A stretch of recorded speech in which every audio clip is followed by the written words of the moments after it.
और यीशु के जीवित समर्थी और जलाई नाम में आप सबको जय यीशु मसीह की। पुनरुत्थान के बाद का पहला रविवार आपको और आपके परिवार को बहुत बहुत मुबारक हो। धन्यवाद देना चाहते हैं। पुनरुत्थान का पर्व मेरे रब के लिए, हमारे विश्वास के लिए एक जीवित आशा है और हमारे विश्वास का आधार है। एक ऐसा आधार, यदि यीशु मृतकों में से ना जी उठते तो हमारा विश्वास कभी भी यीशु पे नहीं। क्योंकि वो मृतकों में से जी उठे, मुर्दा जिंदगी से बाहर आकर के हमको और आपको विश्वास करने पर मजबूर किया। जिंदा होकर के 2-4 दिन रहते चले जाते, लेकिन एक मकसद के साथ 40 दिन वो जेलों के बीच में रहे। लोगों ने देखा, विश्वास किया। एक दिन ही नहीं, कई लोगों ने देखा और विश्वास किया कि यीशु जीवित है। और वो जीवित परमेश्वर मिलने गया किससे? अपने चेलों से। और वो जीवित परमेश्वर मिलने जाता है किससे? मुझसे और आपसे। जब वो मिलने आता है तो हमको पता चलता है, उसकी आवाज मेरे और आपके पास आती है, उसका एहसास मेरे और आपके पास आती है, क्योंकि उसका एहसास अद्भुत है और अलग है। इस बात के लिए प्रभु को महिमा मिले। इससे पहले कि हम लोग वचन में आगे बढ़े, अपनी आंखों को बंद करेंगे, दुआ में इखलास। जीवित और समर्थी पिता परमेश्वर, हम आपको हृदय से धन्यवाद देते हैं आपकी तमाम आशीषों के लिए, बरकतों के लिए जो प्रभु आपने हम सबको दी। आपका धन्यवाद। आपके नाम की स्तुति और आपकी तारीफ और आपकी प्रशंसा करते हैं। और ये प्रार्थना करते हैं मेरे पिता परमेश्वर, आपकी दया यहाँ उपस्थित सब लोगों की जिंदगी के ऊपर बनाइए, आशीष दीजिए। और इस वचन के भेदों से प्रभु हमको परिपूर्ण कीजिए, ताकि हम इसके भेदों से भर सकें और आपके नाम को धन्यवाद दे सकें। आपकी करुणा और आपकी दया हम सबके ऊपर, मेरे मुख से निकलने वाले हर एक शब्द के ऊपर ठहरे और बने, ताकि प्रभु हम आपके नाम की तारीफ और आपकी प्रशंसा करें। हर एक जन के साथ हो, हर एक जन पर अपनी दया और हर एक जन पर अपनी करुणा, अपने वचन की छाप हम सबकी जिंदगी के ऊपर लगाइए, ताकि हम अपनी जिंदगियों के अंदर सुरक्षित हो सकें और आपके नाम को धन्यवाद दे सकें। सारा आदर महिमा गौरव आपको देते हैं। दुआ आपके नाम में मांगते जैसे सुनिए और कबूल कीजिए, आमीन। प्रभु यीशु के जीवित समर्थी जलाली नाम में आप सबको जय यीशु मसीह की। पिछला हफ्ता त्योहार का दिन था। एक बड़ी संख्या में लोग समा नहीं पा रहे, ये चर्च छोटा पड़ा, लेकिन आज हम वही स्थितियों में और वही परिस्थितियों में आ गए। जो आने वाले थे वो आए नहीं। और जो ECG है, ECG का मतलब जानते हैं?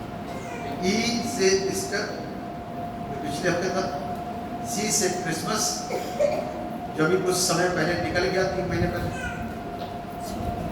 और G से गुड फ्राइडे।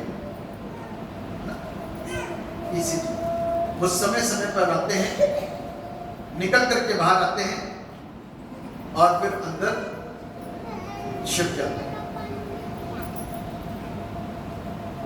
इसका मतलब कि फेस्टिवल हमारे लिए बहुत मायने रखता है।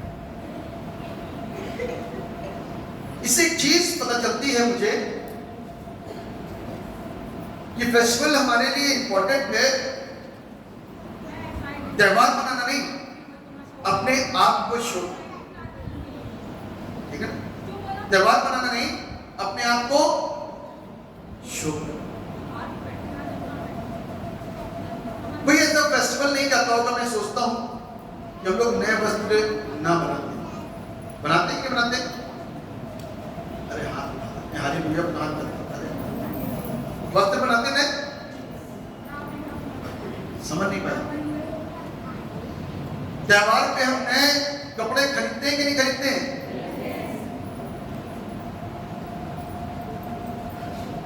त्योहार से और कपड़ों से क्या मतलब हुआ?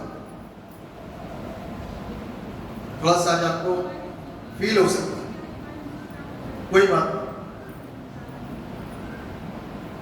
लेकिन ये जरूरत है और जरूरत के समय पे दिया जाने वाला एक ऐसा वचन है जो फील होना चाहिए।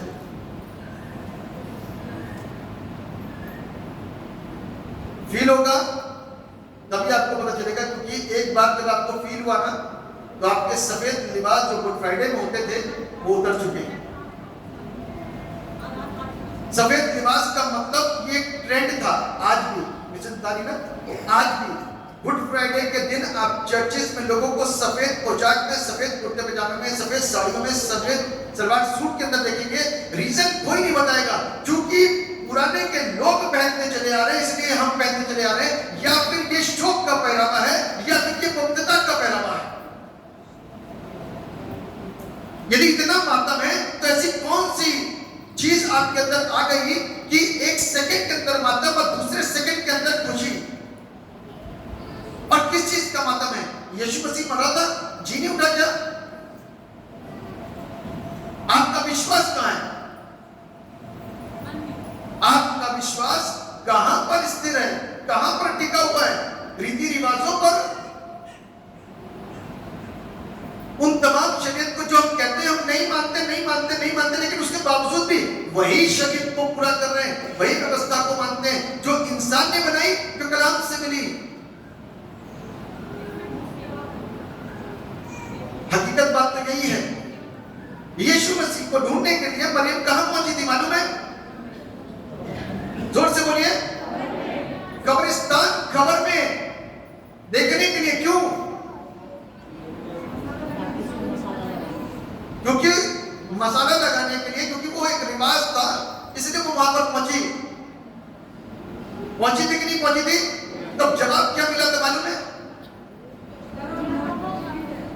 जीवतों को मुर्दों में अगले साल गई थी क्या? आप तो हर साल जाते हो अपनी कब्रों पे। मरियम को विश्वास हो गया, लेकिन हमको आज तक विश्वास नहीं हुआ। आज भी हम अपनी कब्रों पर, अपने लोगों की कब्रों पर जाते हैं। इस बात का जवाब दे दीजिए कि आपके लोग उस कब्र में हैं कि वहां पर हैं?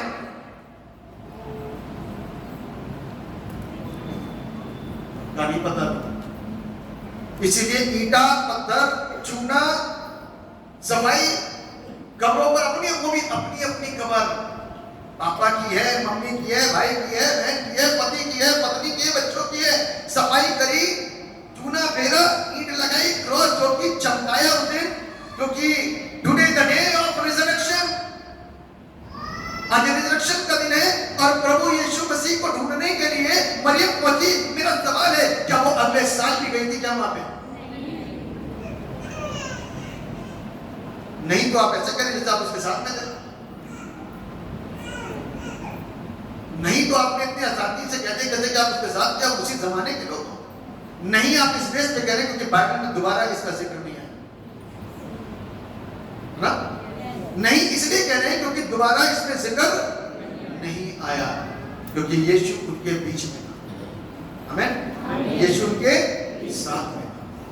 यीशु उनके फूंक देने के द्वारा अंदर आ गया। ऐसे नहीं आया अंदर। जब यीशु ने चाहा कि इन डरपोकों को कुछ तो दूं, यही है मेरी सब कुछ, इन्हीं को मैंने हाथ पकड़ के पढ़ना और लिखना सिखाया, इन्हीं को मैंने हाथ पकड़ के इनसे दुआ करवाई है, इन्हीं को मैंने इस्तेमाल करा है, यही मेरे बहुत सारी बातों को जानते हैं, यही मेरी थियोलॉजी को जानते हैं, यही मेरे आने के मकसद को जानते हैं, यही मेरे सबक को जानते हैं, यही मेरी सेवकाई को आगे बढ़ाना जानते हैं, यही सब कुछ जानते हैं। तो इन्हीं के ऊपर अपनी सामत को क्यों ना उड़ाल दूं? तो प्रभु यीशु मसीह ने बंद दरवाजे से अंदर जाकर के उन लोगों को कहा तुम्हें शांति मिले, और उनके ऊपर फूंका, और वो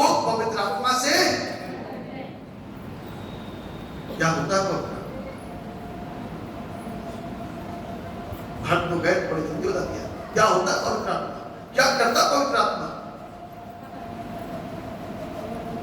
पवित्र आत्मा क्या हिल करके दिखाता है? पवित्र आत्मा क्या अंदर जब घुसता है तो उसके बावजूद भी हम जीवन में गुनाह पाप करते रह सकते हैं? नहीं, पवित्र आत्मा मेरी सोच को छूता है, मेरी जुबान को छूता है, मेरे हृदय को छूता है, मेरे मन को छूता है, मुझको बदलता है। आज भी विश्वास विश्वास विश्वास विश्वास का ढिंढोरा पीटते, लेकिन काम करते हो विश्वास नहीं करते। इतना विश्वास करने वाला इंसान कब्रिस्तान में फिर क्यों अगले साल इन आशा के दाम में कि मुलाकात कर लूं, चमका दूं थोड़ा सा कब्रिस्तान, क्यों करते? कब्रिस्तान तो एक ऐसा स्थान है जहां पर एक बार लोगों को रखा जाता है। इतनी मोहब्बत और इतना प्यार, तो घर में ही स्थान दे दो ना। लोगों ने तो घरों में स्थान दे रखा उनको। आप भी कर लो, 2-4 ईंटें लगा करके घरों में स्थान दे दो। पापा जी, मम्मी जी, भाई जी, बहन जी, कर सकते हो। वो अपने घरों में, अपने खेतों में बना देते हैं। आपने स्पेशल स्थान प्राप्त कर लेता, उसको बोलते हैं कब्रिस्तान। आप उनको तुरंत कहते हो भैया ये हटाओ, और खुद अपने अंदर से उस चीज को हटा नहीं पाए। इसीलिए हर ईस्टर के दिन और गुड फ्राइडे से कब्रिस्तान की साफ सफाई, और उसके बाद में सवेरे उठते हुए जुलूस के बाद में सीधे कब्रिस्तान कैंडल लगाने जाते हैं। क्यों? कैंडल कौन देख रहा है वहां पर? आपकी खुशबू जलाने जाते हैं, कौन देख रहा है वहां पर? अंधविश्वास से बाहर आओ। इसको बोलते हैं शरीयत, जिसको हम कर रहे हैं। इसको क्या बोलते हैं? जोर से बोलिए, शरीयत व्यवस्था जिसको हम कर रहे हैं। परमेश्वर के पुत्र प्रभु यीशु ने कहा, मुर्दों को अपने मुर्दे गाड़ने दे, तू मेरे पीछे। बोले हम अपने समय को जाया करते हैं वहां जाकर के। यदि विश्वास है, 3 दिन की दुआ करवा ली, विश्वास नहीं हुआ, 40वें दिन दुआ करवा ली, तब भी तसल्ली नहीं मिली, तो अगले साल मिलने चले गए। इसका मतलब विश्वास हमारा खोखला है। फिर विश्वास का ढिंढोरा क्यों पीटते हो? विश्वास हमारा कैसा है? खोखला है, तो फिर विश्वास का ढिंढोरा क्यों पीटते हो? हम विश्वास करते हैं अपने यीशु मसीह पर। अरे कौन सा यीशु? वो वाला यीशु जो मर के जिंदा हो गया, या वो यीशु जिसको हम लगातार अपने गले में टांग के रखते हैं, अपने घर की फोटो में रखते हैं, जिसको नमस्कार करते हैं सवेरे उठ करके?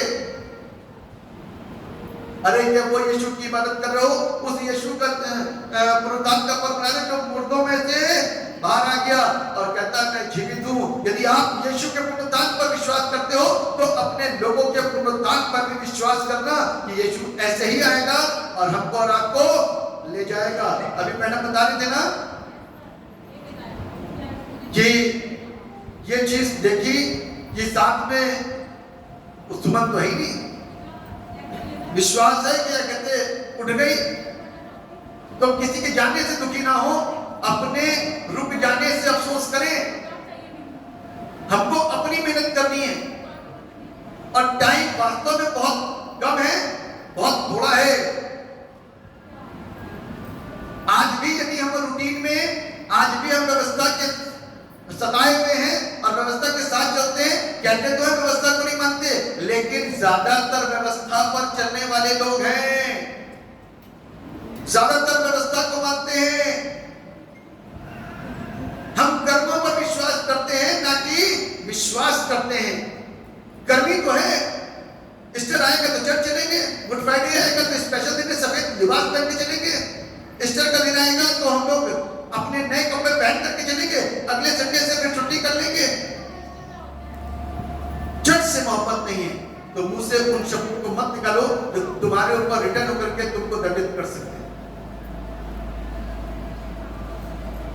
काबिल हमको इस बात को सिखाने में रहे हो कि मरियम दोबारा नहीं लौटी, लेकिन आप हर बार लौटते, हम हर बार लौटते।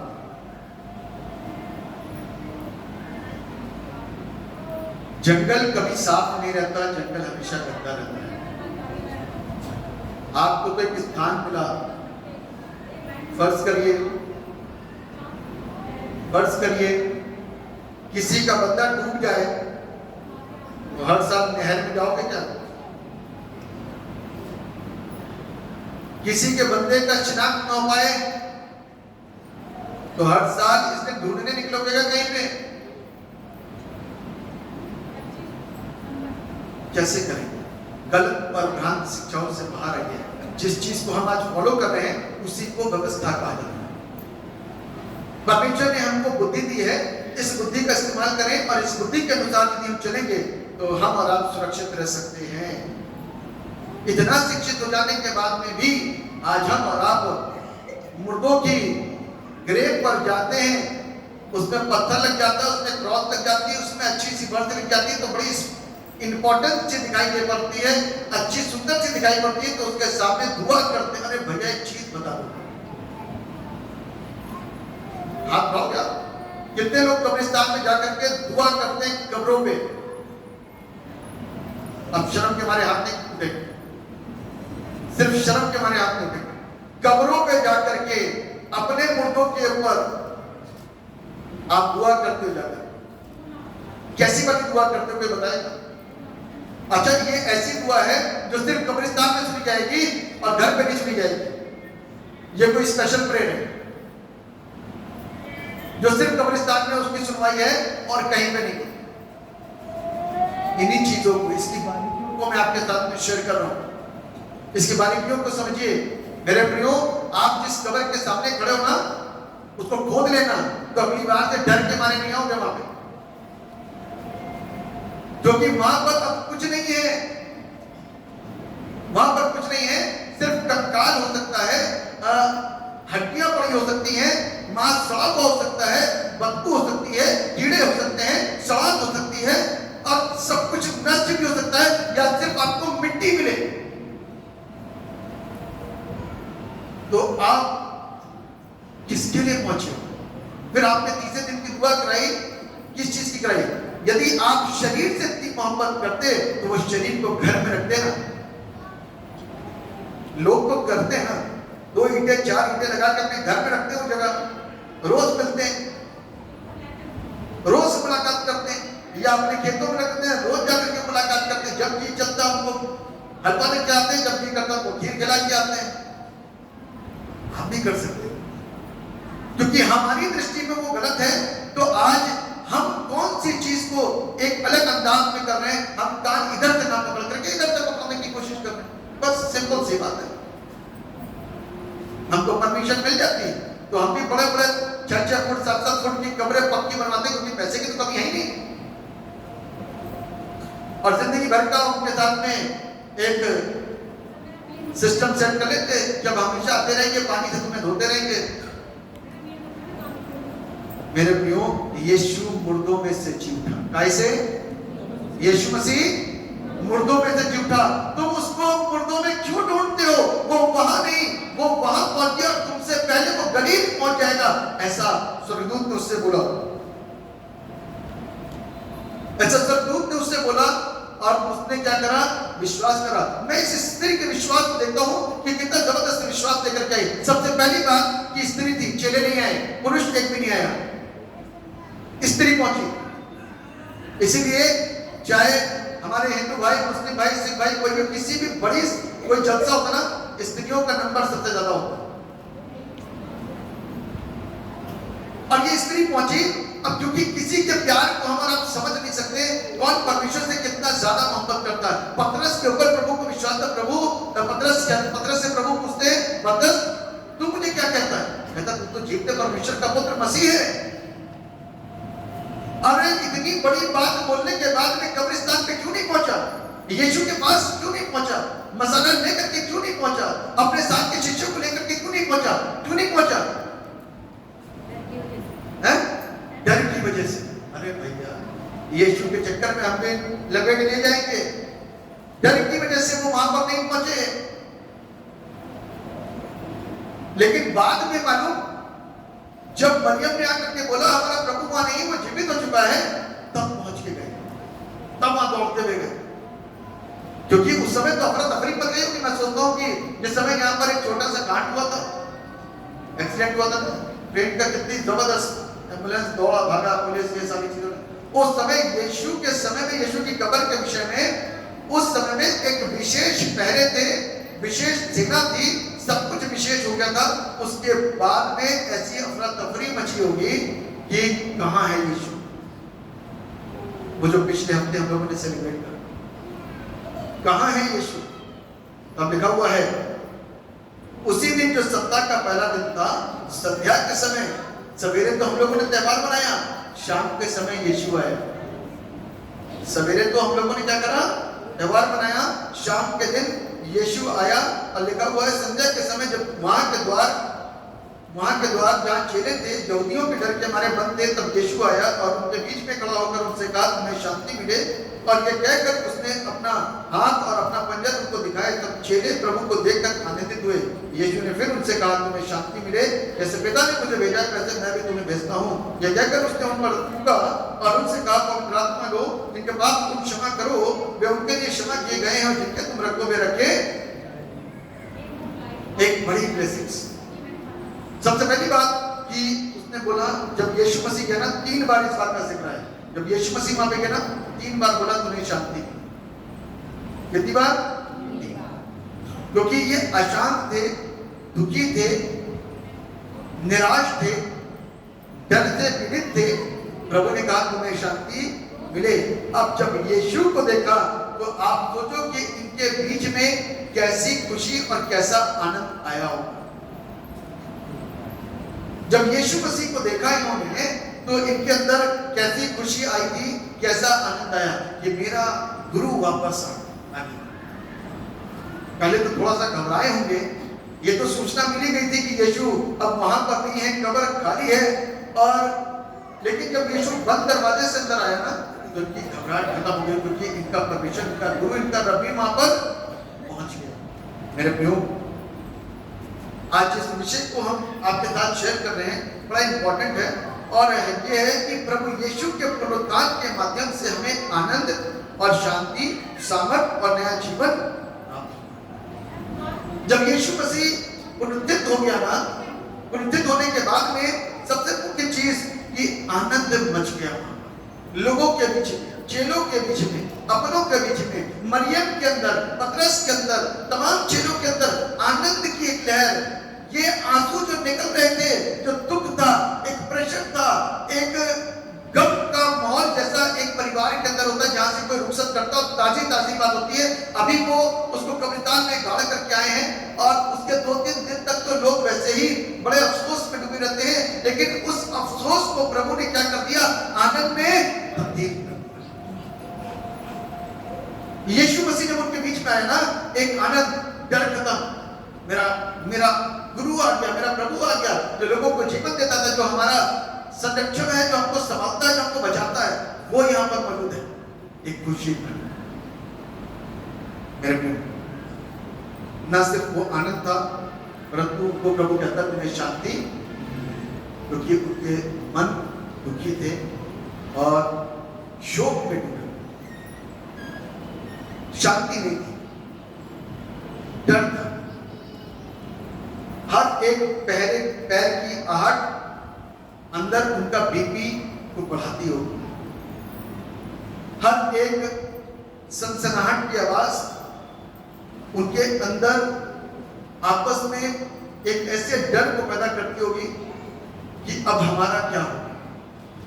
जब उन्होंने हमारे गुरु को नहीं छोड़ा तो हमको कैसे मानना। बाइबल बताती है कि यीशु ने उनसे कहा तुम्हें शांति मिले, जैसे पिता ने मुझे भेजा मैं भी तुम्हें भेजता हूं। लिखा है कि यीशु बंद दरवाजे से अंदर उनके बीच खड़ा हो गया। दरवाजा बंद था और यीशु मसीह बंद दरवाजे से अंदर चले गए और उनको सबसे पहले उनके अशांत जीवन के अंदर इस बात की घोषणा करी तुम्हें शांति, मत घबराओ, मत डरो, मत निराश हो, तुम्हारा मन व्याकुल ना हो, तुम दुखी ना हो। उनके आने से एक सांत्वना, एक हिम्मत, एक ताकत, एक खुशी चेलों को मिलनी है।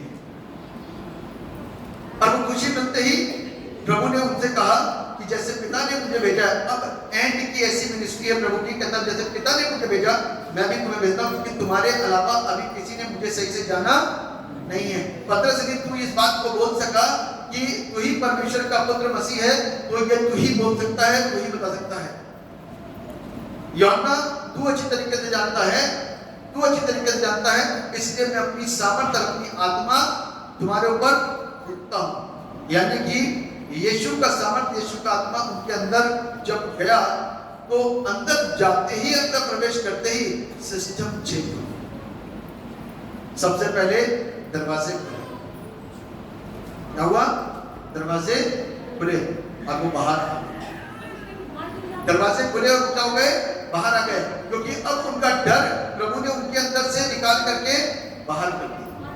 क्योंकि जब पवित्र आत्मा आता है ना, क्योंकि अब जैसे इस तरीके की सेवकाई आप कर रहे हो या मैं कर रहा हूं, आप में से कितने लोग डरने वाले लोग हैं? पड़ोसियों को नहीं बताते होंगे, रिश्तेदारों को नहीं बताते होंगे, चुपचाप आते होंगे, चर्च जाने बता के नहीं आते होंगे। ये सारी चीजें तब होती हैं जब हम अभी एक नॉर्मल जिंदगी को विश्वास के द्वारा जीने की कोशिश कर रहे हैं, या किसी ने हमको सुनाया है या किसी ने हमको सिखाया चर्च जाओ चंगे हो जाओगे। ये उस वक्त का समय है जिसमें हम डरते भी हैं। लेकिन जिस व्यक्ति को पवित्र आत्मा ने स्पर्श किया और जिस व्यक्ति के अंदर पवित्र आत्मा है, उस व्यक्ति के अंदर का डर निकल चुका है। अब उस व्यक्ति के अंदर डर नहीं रहा। थोमा ने कहा कि प्रभु, जब तक मैं तेरे इन पंजरों को छू नहीं लूंगा तब तक विश्वास नहीं करूंगा। तब उसने क्या करा? यीशु के घाव को, उसके पंजर को अपने हाथों को लगा करके छुआ और छूने के बाद आनंदित हुआ। अब मेरा यीशु आ गया, मेरा प्रभु आ गया, मेरा गुरु आ गया। तब एक आनंद उसके अंदर आ गया। अभी तक तो हमारे अंदर डर है।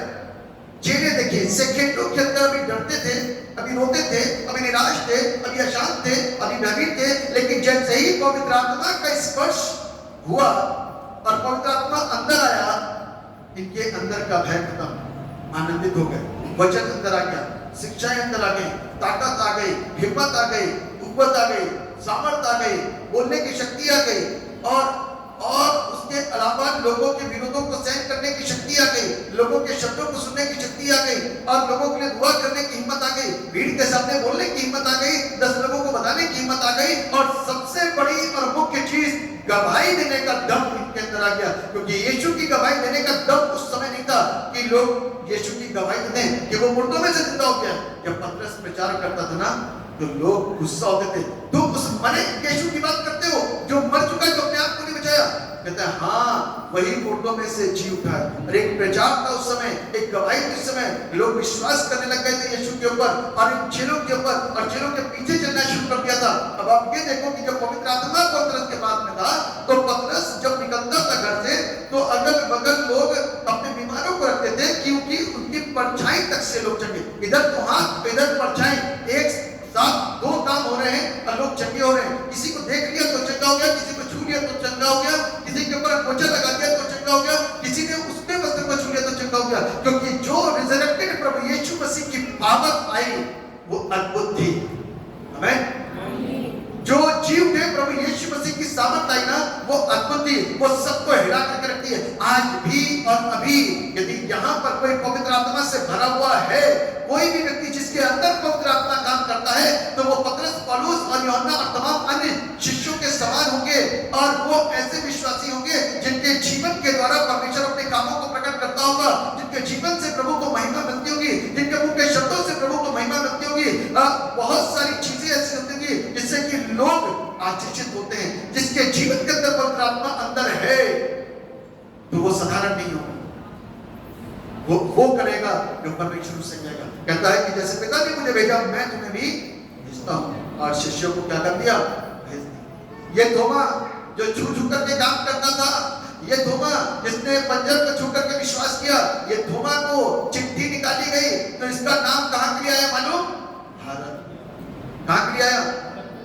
भारत, दक्षिण भारत। इसका नाम आया दक्षिण भारत में तुम्हें जाना है। भारत एक ऐसी जगह जहां पर अंधविश्वास बहुत था। क्या था? अंधविश्वास। और लोग कभी सूर्य की पूजा कर रहे हैं, कभी चांद की पूजा कर रहे हैं, कभी पानी को फेंक रहे हैं, कभी कुछ कर रहे हैं, कभी कुछ कर रहे हैं, कभी कुछ कर रहे हैं। और ऐसी जगह पर, ऐसे क्षेत्रों के अंदर थोमा को भेजा गया, बेटा तू नहीं मुझे छुआ था ना, अब तू भारत जा, तेरे पास विश्वास ज्यादा बड़ा है। आमीन। तेरे पास का अनुभव ज्यादा है, क्योंकि किसी ने मुझे छुआ नहीं, लेकिन तूने छुआ है, और तूने मुझे स्पर्श करा, तूने उस घाव को स्पर्श करा, तूने मुझे छुआ है, तूने उन छेदों के अंदर उंगलियां डाल करके स्पर्श करा। तेरा विश्वास बड़ा होना चाहिए। अब तू जा, किस तरीके से भारत में जाकर के काम करेगा और उस चीज को गवाही के तौर पे लोगों को बता। तब थोमा ने आकर के भारत में काम किया और मैं इस चीज को बताना चाहता हूं कि लोगों की जिंदगियां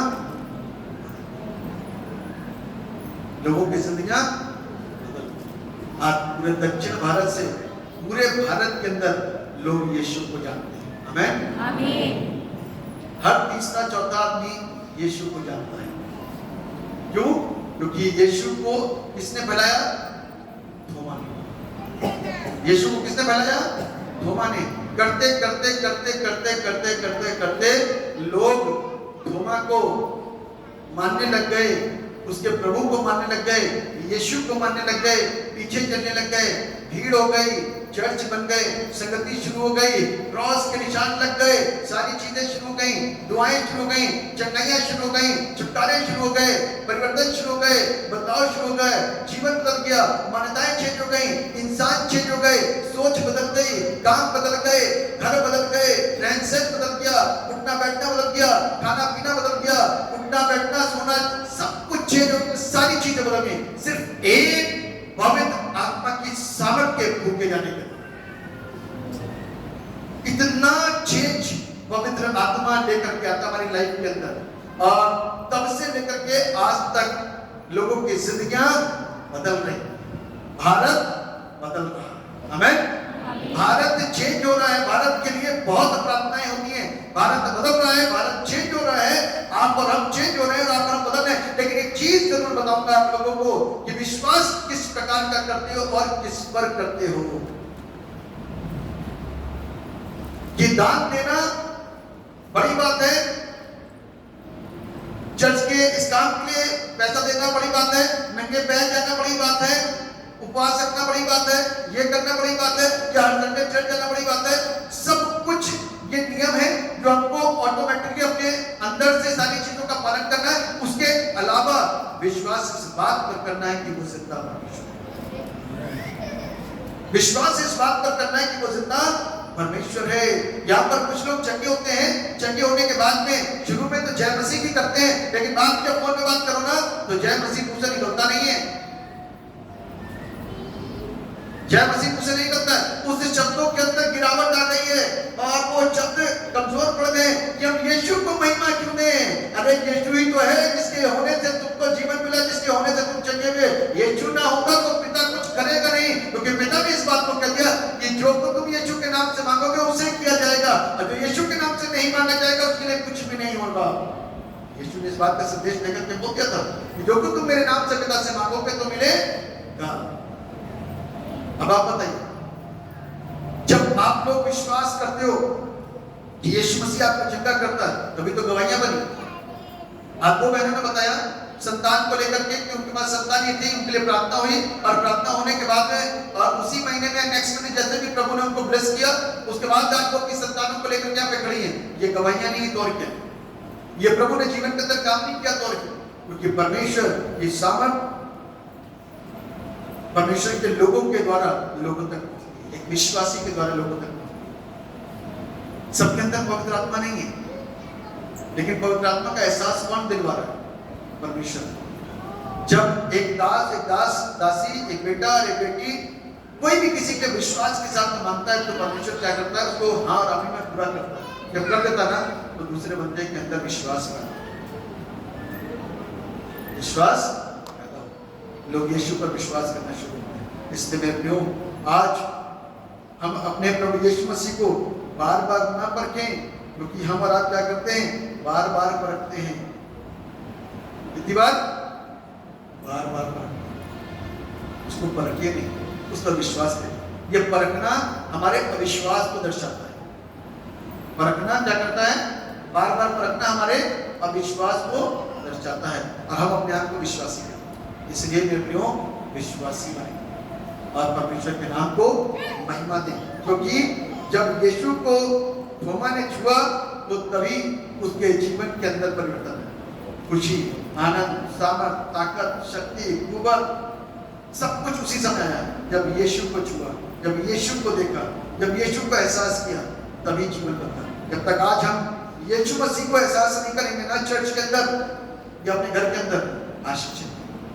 मैं इतना जानता हूँ कि आप लोग यहाँ पर बहुत सारे ऐसे बैठे हो, मैं बता सकता हूँ आप लोगों को कि आप लोग यहाँ पर बहुत सारे ऐसे बैठे हो जो चूना पुती हुई कब्र, अंदर से सड़ान हो, बाहर से कुछ। बाहर से तो आप गवाही देने के लिए खड़े होते हो, बाहर से बोलने के लिए खड़े होते हो, बाहर से गाना गाने के लिए खड़े होते हो, लेकिन अंदर से चूना पुती हुई कब्र के ऊपर से चूना पुती कब्र। चूना पुती कब्र कैसे माने में? बाहर से सफेद सफेद, अंदर से सड़ान। अंदर से क्या है? सड़ान। अभी खोद के देखा, कभी खोद के देखा, कभी इसके ऊपर फावड़ा मारा, वचन का फावड़ा, कि वचन से जब देखा, अरे तू झूठ ना बोलना, ये तो हर समय कहते हैं। अपने माता पिता का आदर करना, वो हमसे होता नहीं है। तू चोरी ना करना, छोटी छोटी चीजों की चोरी कर रखी है। तू व्यभिचार ना करना, ये तो हर पल होता है। तू खून ना करना, अपने दूसरे लोगों को झूठा साबित करना या किसी के दिल को दुखाना भी एक खून करने के बराबर हुआ। ये सारी चीजें हम करते हैं। परमेश्वर के भवन जाना, वो हमारे साथ ले जाते नहीं है। तो हम कौन सी कब्र है? चूना पुती। कौन सी कब्र? अरे जोर से बोलो ना, इतना क्यों चलना? चूना पुती कब्र, अंदर से सड़ांत है, लेकिन हम ऊपर से अपने आप को चमकाने की कोशिश करते हैं कि we are the follower of Jesus Christ. Jesus को तो जानते ही नहीं, जीसस को कोई नहीं जानता, क्राइस्ट को कोई नहीं जानता। मादरी साहब को सब जानते, चर्च सब जानते, चर्च के विषय में बताते हैं कि यहाँ चर्च में जाए। यीशु के विषय में कोई नहीं बताता। आप माँ यीशु के विषय में बताओ पहले, है ना? धागे के विषय में बता देंगे, ताबीज के विषय में बता देंगे, मूर्ति पूजा के विषय में बता देंगे। अरे यीशु मसीह के विषय में बताओ कि चंगा किसके नाम से होगी, जीवन किसके नाम से मिलेगा? यीशु के नाम से। किसके नाम से? जोर से बोलेंगे, किसके नाम से? जब यीशु मसीह को छुआ ना, तो अलग बदलाव आया। तभी भारत भेज दिया गया, जाओ बेटा भारत में काम। और थोमा ने आकर के क्या कर दिया? भारत को। आज हम और आप मेरे प्रियो, प्रभु की उस सामर्थ को, प्रभु की उस सांस को जो उसने चेलों के ऊपर फूकी, और फूकते ही क्या हो गया? हमारा पूरा जीवन बदल गया। क्या हो गया? पवित्र आत्मा के विषय में जानते हैं आप लोग? होली स्पिरिट, पवित्र आत्मा क्या है? पवित्र आत्मा क्या है? हमारे लिए पवित्र आत्मा हम में से किसी का है? हम में से किसी का पवित्र आत्मा में? हम कोई पवित्र आत्मा है? नहीं है। आप सीधे से बोल सकते नहीं। लेकिन परमेश्वर पवित्र आत्मा है। परमेश्वर के विषय में क्या? वो आत्मा है। कौन है? कौन सा वाला आत्मा? पवित्र आत्मा। हम कौन सी वाली आत्मा है? दुष्ट आत्मा। जोर से बोलो ना, दुष्ट आत्मा। क्योंकि हमारे दिमाग के ऊपर में जो भी पैदा होता है वो दुष्टता के साथ। दुष्ट आत्मा का मतलब वही, उसी को न समझना कि उछल कूद, छलांग मारना, चिल्लाना और गाली देना, सिर्फ वही दुष्ट आत्मा नहीं। दुष्ट आत्मा यानी कि दुष्ट स्वभाव। जब पवित्र आत्मा अंदर आया ना, पवित्र, तो पुराने जीवन को जो धक्का मारा उसने, तो गाली देना छूट गया, व्यभिचार छूट गया, लालच छूट गया, नफरत छूट गई, व्यभिचार छूट गया, बुरे काम छूट गए, बुरे लोगों की संगति छूट गई, बुरी संगति छूट गई, बुरा विश्वास छूट गया, बुरी मान्यता छूट गई। क्योंकि पवित्र आत्मा टक्कर मारना अंदर ही अंदर काहे टकता है रोज, क्योंकि पवित्र आत्मा आपको आपके पाप के लिए जगाता नहीं है। तो ध्यान रखना, कभी भी आप प्रभु यीशु मसीह के साथ जुड़ नहीं पाए हो। आप सिर्फ आते हो, आकर के सिर्फ अपनी उपस्थिति को देते हो, तो यहाँ पर आकर के सो करके चले जाते हो, या रो करके चले जाते हो, या हंस के चले जाते हो, या नाच घूम के चले जाते हो। लेकिन यीशु को साथ में लेकर के जाते हो, उसको यही छोड़ कर जाते हो, क्योंकि अपने अंदर परिवर्तन और अपने अंदर बदलाव को नहीं लाते। क्योंकि पवित्र आत्मा जब अंदर आता ना, तो जीवन, चरित्र, आत्मा, स्वभाव सब कुछ को बदल जाता है। हमारी आत्मा को धो करके शुद्ध करता है। दाऊद कहता है कि मेरे अंदर नए सिरे से आत्मा को उत्पन्न कर, क्योंकि उसको मालूम है कि सिर्फ एक पाप करने के द्वारा मेरी आत्मा मैली और गंदी हो चुकी। This is the work of Holi spirit. यदि ये वाला वर्क हमारी जिंदगी के अंदर हुआ है, यदि ये काम हमारी जिंदगी के अंदर होना शुरू हो गया है, यदि हमको एहसास होना शुरू हो गया है, यदि हमको रियलाइज होना शुरू हो गया है कि कुछ तो गड़बड़ है, तो मेरे प्रियो, सोचना कि आप सही जगह पर, सही ट्रैक पर चढ़ना शुरू कर दिए। यदि जरा सी भी गलती का कोई एहसास नहीं होता ना, तो ध्यान करना कि अभी हम सही ट्रैक पर नहीं हैं, क्योंकि प्रभु हमको बदलने के लिए आया है, सिर्फ चंगाई देने के लिए नहीं। ठीक है ना? सिर्फ चंगाई देने के लिए नहीं, चंगे तो आप हो जाओगे, लेकिन यीशु मसीह को नहीं जानोगे तो फायदा क्या होगा? कितने लोगों के संबंध अपने बच्चों के साथ में अच्छे नहीं है, बच्चों के संबंध अपने माँ बाप के साथ अच्छे। कितने माँ बाप अपने बच्चों के लिए बुरा कर चुके हैं, करते हैं और सोचते हैं, और कितने बच्चे अपने माँ बाप को सोचते हैं कि जल्दी से मर जाए, उनकी प्रॉपर्टी हमारे पास आ जाए। कितने अपने सास ससुर के साथ दुर्व्यवहार करते हैं, कितने सास ससुर अपने बच्चों और बेटी और बहुओं के साथ बुरा व्यवहार करते हैं। अरे यहीं बैठे, ज्यादा तुम नहीं, आप लोग कुछ ना कुछ तो खूबी लेके बैठे हो कि मैं तो एक सार्वजनिक बात कर रहा हूँ, लेकिन कोई ना कोई तो खूबी लेकर क्या बैठे ही होंगे अपने अंदर। ये तो खूबियां हैं, ये खूबियां आपकी नहीं, ये शैतान की खूबियां हैं, जिसको आप चर्च में आकर के निकालते हो या नहीं निकालते हो, अपने साथ में लेकर के चले जाते हो। इसीलिए आपको हर बार बुलाता है यीशु को अपने साथ में लेकर के जाओ। यीशु को तो यही छोड़ के जाते हैं, तो सारे काम तो होते ही रहेंगे ना, वही शैतानी। शैतान सिर्फ कोई नहीं है जो नाच करके यहाँ पे दिखाए, शैतान वो भी है जो हमारे स्वभाव से गंदे और गलत काम। अभी टाइम लगेगा चेंज होने, अभी टाइम लगेगा बदलने। इसलिए लगेगा क्योंकि अभी हमने एफर्ट्स करने शुरू नहीं करे, इसलिए लगेगा क्योंकि अभी हमने कोशिश नहीं शुरू की। जिस दिन कोशिश करेंगे ना, उस दिन सिस्टम चेंज हो जाएगा, उस दिन आप और हम बदले भी सीखेंगे। क्या होगा? हम और आप बदले भी सीखेंगे। उस दिन हमको चंगाई के फोन नहीं आएंगे, उस दिन हमारे पास आएंगे, पादरी साहब हम प्रभु के साथ पूर्ण रूप से जुड़ना चाहते हैं। कभी आपने कॉल करा, पादरी साहब आपने फोन करा, पादरी साहब मेरा बच्चा बीमार, उसके कमर में दर्द, मेरे जानवर को बीमारी है, इसमें का डर है। चेलों के अंदर डर था, पवित्र आत्मा नहीं था ना, तो इसलिए डर था। 10 लोगों के सामने, परिवार सामने कैसे कह देंगे? पापा को बुरा लग जाएगा, मम्मी को बुरा लग जाएगा, बहन को बुरा लग जाएगा, भाई को बुरा लग जाएगा, रिश्तेदार को बुरा लग जाएगा, पड़ोसी को बुरा लग जाएगा, समाज को बुरा लग जाएगा। और यदि यीशु को बुरा लग गया तो जितना भी हम सब कुछ करते हैं ना, वो जीरो हो जाएगा।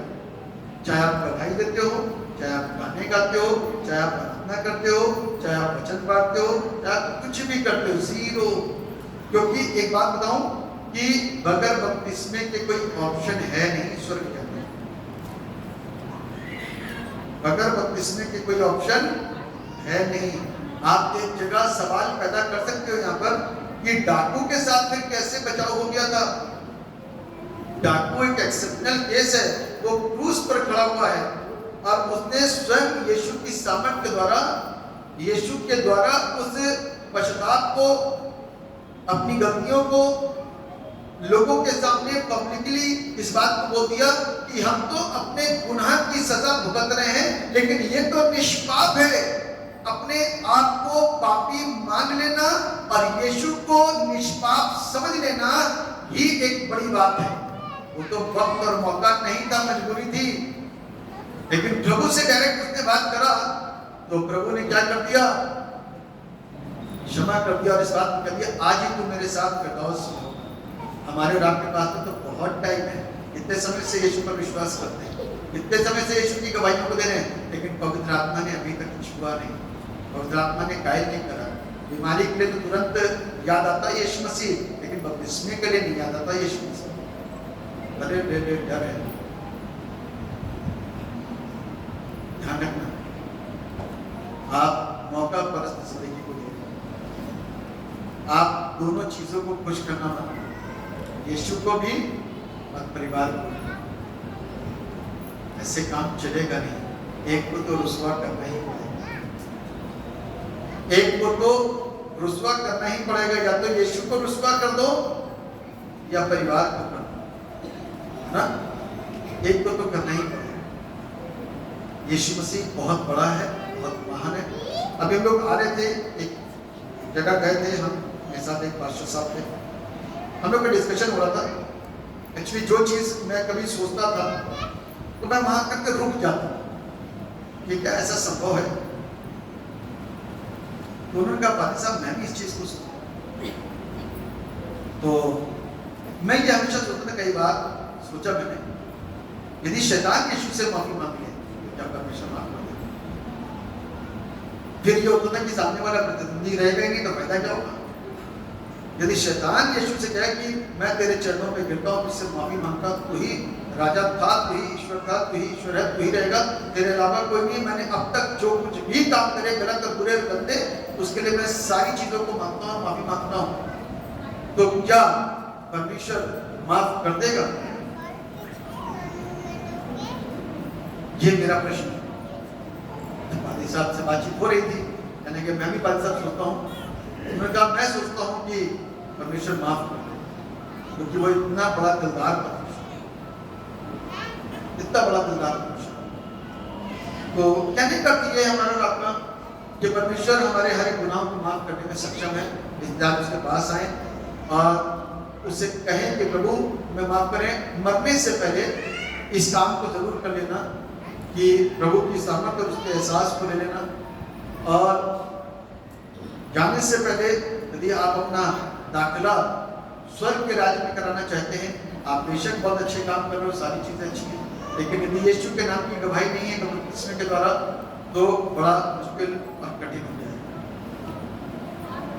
परमेश्वर आपकी मदद करे, सहायता करे, क्योंकि यीशु मसीह का जीवना मेरे लिए एक आनंद है, एक खुशी है, एक सामर्थ है और शांति है। इस पर विश्वास करिए और ऐसे ही जीवन जिए, तब हम आशीष हैं। परमेश्वर आप सबको आशीष दुआ करो। सर्वशक्तिमान परमेश्वर, हम आपको धन्यवाद देते हैं आपके तमाम आशीषों के लिए, बरकतों के लिए जो आपने हम सबको दी। प्रभु आपको धन्यवाद। उपस्थित सब लोगों पर, भाई बहनों पर, बच्चे जवानों बुजुर्गों पर प्रभु की दया करिए, उनके विश्वास को बड़ा करिए, एहसासों को प्रभु मजबूत कीजिए, ताकि अपने जीवन और अपने कार्यों के प्रति सोचना शुरू करें। दूसरों के ऊपर समय लगाने से अच्छा अपने ऊपर समय बर्बाद करें, अपने जीवन के ऊपर समय बर्बाद करें, ताकि वो बच सके और आपकी हुजूरी मिल सके। आप दया करेंगे हम सब पर, पाक लहू में छिपाइए, सबको आशीष, यीशु के नाम से।